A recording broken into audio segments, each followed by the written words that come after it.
Guys আসসালামু আলাইকুম, সবাই কেমন আছেন? আশা করি আল্লাহর রহমতে ভালো আছেন। আজকে খুবই মজাদার সুস্বাদু একটা রান্না করব।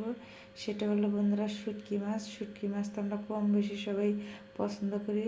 আর সব সময় মাছ মাংস খেতে খেতে মুখে রুচি নষ্ট হয়ে যায়, ভাত খেতেও ভালো লাগে না। সেই জন্য আজকে শুটকি মাছ রান্না করব বন্ধুরা। সব মশলা দিয়ে শুটকিটা দিয়ে সুন্দর করে আমি মশলাটা কষিয়ে নেব বন্ধুরা। মশলা কষাচ্ছি আর ভিতর থেকে একটা স্মেল, একটা ঘ্রাণ আসছে, মনে হয় শুটকির ঘ্রাণে এখনই ভাত খেয়ে বলে পেটটা ভরে যাচ্ছে। এখন আমি দিয়ে দেবো বন্ধু সজনে ডাঁটা, আলু, বেগুন দিয়ে সুন্দর করে মশলার সাথে কষিয়ে নেব বন্ধুরা। রান্না হলো যত্ন আর ভালোবাসা।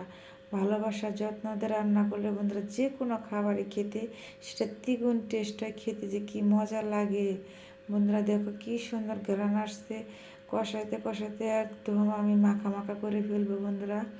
দেখো বন্ধুরা, এরকম করে সজনে ডাঁটা রান্না করলে আলু বেগুন দিয়ে শুটকি মাছ দিয়ে বন্ধুরা তোমরা আর কিছু খেতে চাবে না, এরকম তরকারি বারবার খেতে চাবে বন্ধুরা। আমি সুন্দর করে কষিয়ে নিয়ে ঢাকনাটা ঢেকে রেখে দেবো বন্ধুরা। দেখো একদম সফট হয়ে গেছে, কি সুন্দর লাগতেছে, তরকারি কালারটা একদম মাখা মাখা হয়ে যাচ্ছে বন্ধুরা।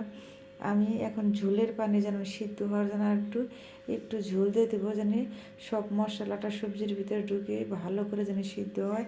দেখো বন্ধুরা তরকারির কালারটা কি লাগতেছে। এরকমও শুটকি মাছ রান্না করলে বন্ধুরা তোমরা একবার খেয়ে বারবার খেতে চাবে। আমি 100 গ্যারান্টি, তোমরা খেয়ে বারবার মন চাইবে যে শুটকি তরকারি ভাত খাই। সুন্দর করে নেড়ে চেড়ে দেবো বন্ধুরা। আমি দিয়ে ঢাকনাটা ডেকে রেখে দেবো 10 মিনিটের জন্য বন্ধুরা।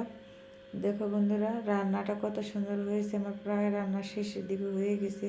তোমরা এভাবে রান্না করে খেয়ে দেখবে বন্ধুরা, খুবই মজার একটা তরকারি, মুখে রুচি আসবে এরকম তরকারিটা ভাত খেলে বন্ধুরা। সজনে ডাঁটা সবাই আমরা পছন্দ করি।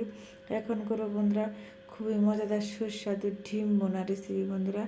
ডিম তো আমরা কম বেশি সবাই খাই। দেখো বন্ধুরা এই ডিম বোনাটা দেখলে তোমাদের অবশ্যই ভালো লাগবে। সুন্দর করে আমি ডিমটা তেলের মধ্যে দিয়ে হলুদ দিয়ে একটু ভেজে নেব বন্ধুরা। ডিম ছোটো বড়ো সবাই আমাদের প্রিয় খাবার, তাই ডিমটা আমার কাছে অনেক ভালো লাগে বোনা খেতে। সুন্দর করে আমি ভেজে নেব, ডিমটা নামিয়ে রেখে দিয়ে এখন আমি দিয়ে দেবো বন্ধুরা পেঁয়াজ কুচি, তারপর দিয়ে দেবো আমি কাঁচামরিচ কুচি, দিয়ে সুন্দর করে নেড়ে চেড়ে নেব যেন নিচে লেগে না যায়। ডিম ভোনা শুটকি মাছ এগুলোতে ভাত খেলে বন্ধুরা মাছ মাংস লাগে না।